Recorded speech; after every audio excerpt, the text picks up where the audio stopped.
America is home to 33 million small businesses, the beating heart of communities across the country.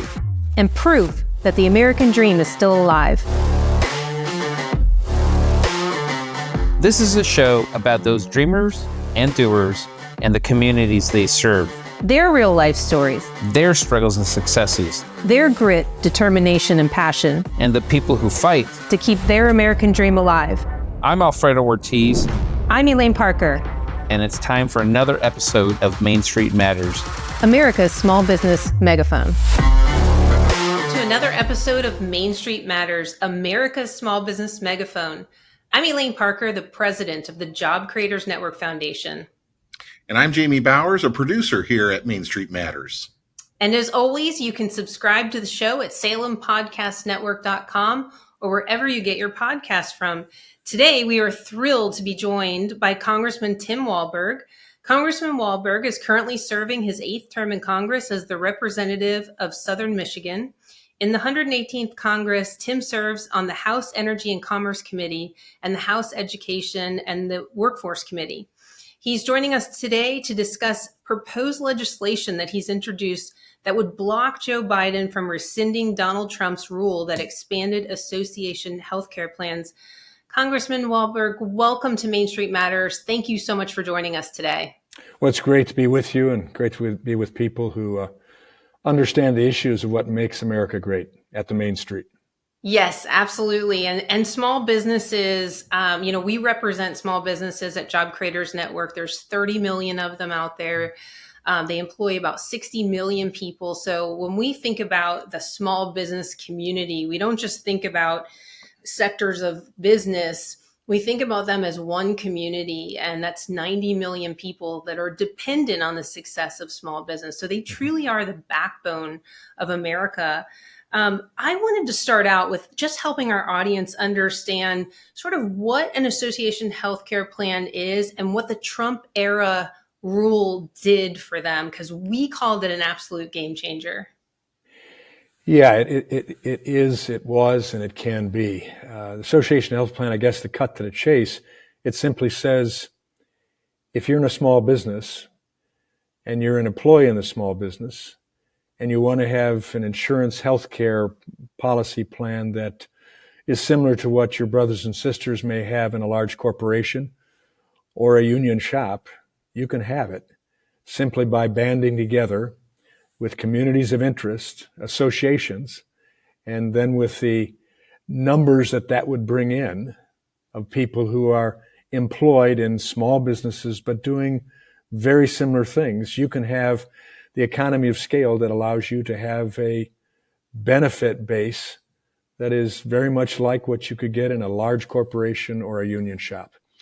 And I think that's a benefit to all. It expands the opportunity for small businesses to retain and find employees who would love to work in that particular entity, that shop, that retail setting, real estate, you name it, but they need benefits. And then you have small businesses that want to compete, but they have a challenge in offering benefits, healthcare benefits to employees that will retain a good workforce. So this helps all around, and it really hurts nobody, including unions.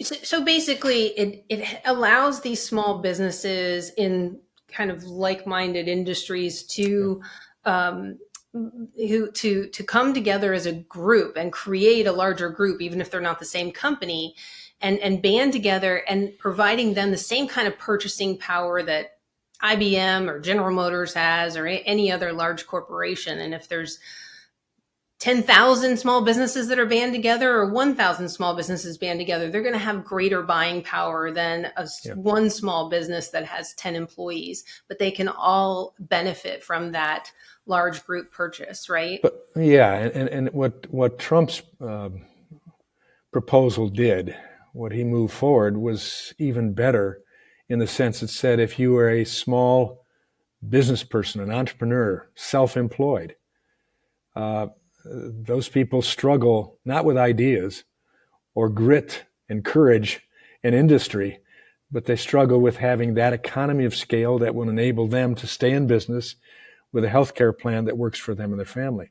What this says, you can transfer that same AHP to a self-employed business person who joins together with similar self-employed business people in an association. Realtors are a perfect example of that. Join together, and now you still are your own business person. You're that entrepreneur that made America what it is. That's what we were, an entrepreneurial nation. But it says now we have numbers where we can go to a healthcare provider and say, it's not just me, it's 100 of us. Now, what can you do for us? And that is a benefit. It destroys nothing. It just builds the opportunity. Why is the current Department of Labor rescinding this? What is the motivation to take this away? Why do they say that's bad? Well, you're asking me now to be perceived as a tin hat type guy. that there's a conspiracy out there, but in reality there is. I look at it, having been on this issue for most of my 16 years in Congress. It comes down to two things, I think: protecting, preserving, and propping up what's called the Affordable Health Care Plan. Government control. That's the big thing. Second, it's union control. If unions can be the only game in town where you can get these very unique and special benefits for healthcare because of the economy of scale of thousands of people working at a shop, then you can say to that small business, especially if they ultimately could be able to unionize small shops or individual parts of those small shops, if you join our union, you can have the same health care your brothers and sisters have at Ford or GM or Stellantis or any other unionized entity. And so I think it's a perverse disincentive for people to be entrepreneurial, to have small businesses, not to be opposed to unions. Unions have brought some very good things. I was a steel worker. I had a much better working condition and benefits than my dad did at the same mill on the south side of Chicago before me. But America says you ought to have a choice. And so if we put hurdles in the way of obtaining that choice because now I can't take care of my family with the healthcare needs they have, then I've got a problem. And that gives an incentive that, okay, I put my hands up, I agree to join the union. Or I go on the marketplace that President Biden wanted us all to be on. And for the fact of the matter is, when we had the associated health plans in operation under Trump, we didn't see a diminution of any of the benefits for these small businesses from what they could have had from a larger corporation. They were basically the same, and there weren't lawsuits going out during that time period of people who felt they were given a short shrift on the benefits that they could have to care for their families. Well, sadly, that doesn't sound tinfoil hat conspiracy. That sounds pretty dead on. Mm-hmm. And that's really a shame because that really is a perverse incentive that you want other people to be, worse off so that you look better as an alternative. And that's really a shame. Yeah. I mean, it's a zero-sum game that they believe. That you cannot, in any way, shape, and form, take care of your employees like we want you to take care of them at the standards that we want. Right. By caring for it on your own in creative ways. And yet, I think for those few short years where we had this provision in place, if there had been problems with it, you had all sorts of class action lawsuits. There was none of that. And we saw, in fact, in some cases, these associations could provide better, more comprehensive, more targeted health care for their industries, their associations, than even the larger corporations could. And I think that's competition that even forced the unions to not rest on their laurels, that even forced the government to not rest on its laurels and its monopoly, as it were, with the marketplace under Obamacare, or the Affordable Care Act as it was called. Agreed. Well, I read that these evil AHPs, that the Department of Labor said that they evade. The word is I just couldn't believe I read that. Evade several critical ACA consumer protections. So Name me one. well, I was going to ask you to do that, but then I thought it doesn't really matter because it's just ridiculous that offering an additional choice is problematic. But you introduced new legislation that aims to stop this from happening. Tell us about the new legislation. Well, we just simply go back to the Trump policies, which included the individual self-employed person as well. It keeps the same requirements. You can't discriminate on the basis of anything. So any of the concerns that the other side might express that you will just pick and choose, no, you can't. By law, you can't do that. You can't keep a person out because of a pre-existing condition. How do you like that? I mean, that's something that the Affordable Care Act said they wanted. The Association of Health Plans filled that box in and said, yeah, that's absolutely what we'll do as well. There really is not a disincentive unless you don't allow associated health plans. And then these small businesses have to decide who they're going to support or if they're going to support some people with benefits. In this case, you've got a larger pool. You can cover those individual situations and you can take care of employees who may have a pre-existing condition, but are excellent employees that provide whatever it is for that small business at the time.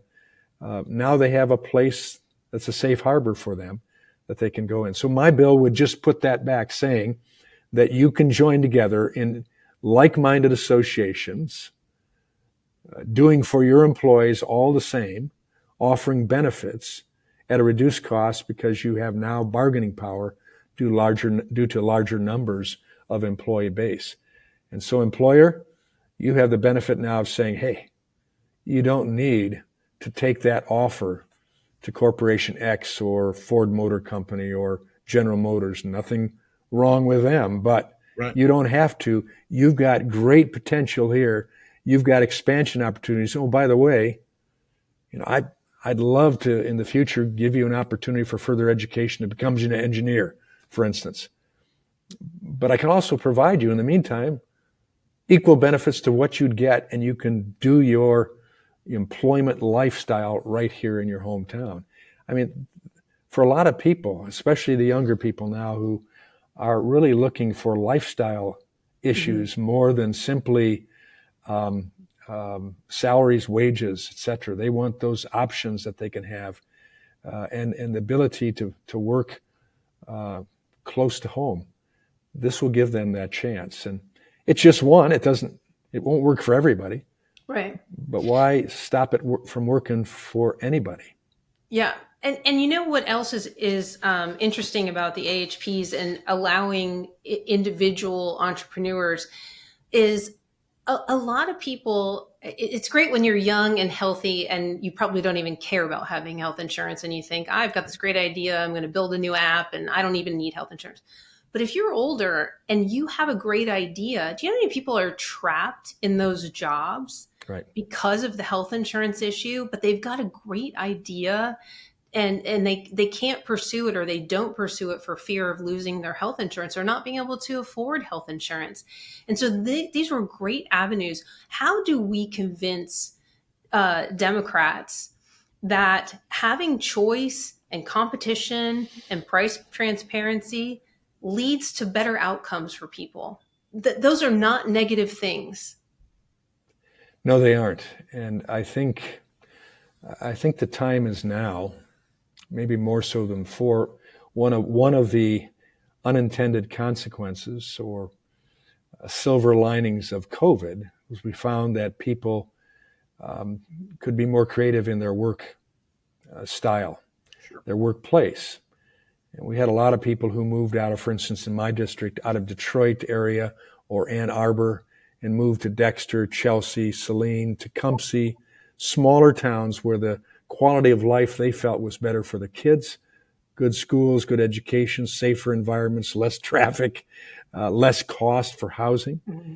and I could do my job from a different place. Now, that same person might have found out, I've had more time to think about some, as you say, creative ideas that I could build on my own. But I'm tied to this particular company, and to step away from it, I lose those benefits. Now, if you understand that I can join together with similar like-minded entrepreneurs in the business arena, with an associated health plan, and add to their base, now I have that opportunity. I might first start by just starting my own small business and licensing it, still keeping my job where I'm at, working after hours, whatever, until it feels like I can move on. But in the meantime, I know that when I make that jump, I've got a landing that's safe and that takes care of my family. Wow, that all of a sudden begins to expand what America is all about. The liberty to choose your own way, to make your own way, and to care for yourself and your family as we would all expect you to do, and not to have a safe social safety net unless you're incapable, but to be that social safety net yourself. What an immense facilitator and motivator for growth and expansion and competition, and I think enjoyment of life. Because when I talk to entrepreneurs, some who I think are absolutely crazy with what they're willing to do, but they love it. And they even at times love the failure, because it gives them new ideas on how to do it better in the future. I'm not plumbed that way quite that much, but it's exciting to hear their passion. And so when I take out roadblocks through the governmental process of saying, I want to laud your efforts by giving you a chance for meeting those needs that won't be met unless you're restrained in a setting that controls you. I think I've offered them something good. And if we have more entrepreneurs, more Main Street business people, small businesses, et cetera, that'll step up to the plate, talk to their legislators and say, you know what, I'm not opposed to unions, but frankly, where I'm going, there is not going to be a union, at least initially. And in my business, I'm going to try to learn from history to do it in such a way that any employee or multiple employees that I have will never have a reason to unionize, because that's the only reason for a union, when businesses do bad things or do incomplete things or don't live up to their agreements. But if they live up to their agreements, I've met so many businesses that go beyond what corporations and unions do. We could establish a social change in this country as well, and give people freedom and opportunity to boot. Well, I think that the Job Creators Network members would be the kinds of people that would definitely want to help push this bill. Or what kind of opposition are you getting? Is it a party line, effort, or is there some bipartisan support for this? There would potentially be some bipartisan support at this time of year with campaigns coming on. It's a little more difficult, but what we'd like to see is the movement forward. I would love to get it out of a committee. Would love to get it on a party line vote if necessary out of the House. So when we come back next year, and I hope by that time I'm chairman of the Education Workforce Committee, and we can motivate it and push it still further, and have a president that understands the beauty of choice and entrepreneurialism. Of course, he was one, is one. Yes. That we have a chance to move it forward. And if we have, I know Democrats on the House Education Workforce Committee that I can have a substantial and positive talk with. And even if we can move it forward with most of it intact, leaving some things for the future, all of a sudden, I have no fear it's going to work, and we'll win people over that direction. So it's a process. We got it done once. I think we can get it done again. And this is the time to do it, when people have had an experience of going out on their own, of being left in a lurch in some cases because government said, you're shut down. We're taking control of your life. And all of a sudden, these people said, wait a second, I don't like that. And then they found the unions couldn't protect their jobs and their benefits. Mm-hmm. And we're seeing more because of mandates for EVs and electric-powered stoves or whatever this government wants things to identify as. I think we can find some purchase and get things moving. But it takes a citizenry that steps up, talks to their legislators and say, I support you, but I want you to support this. And if that's what it takes, we'll get it done. Well, we would love to know how to help you support this with our small business owners, with their voices, a statement of support. So please, we will follow this legislation. But if there's a way that we can help move this along, we're happy to bring our voices along. And like I said, we will continue following it. But Congressman, I want to thank you so much for taking the time to join us today on Main Street Matters, sharing this important legislation. Our small business owners are going to be very interested in hearing about it. And Main Street Matters is part of the Salem Podcast Network. New episodes debut every Wednesday and Friday. Please subscribe to the show at salempodcastnetwork.com, and we will see you real soon with another episode.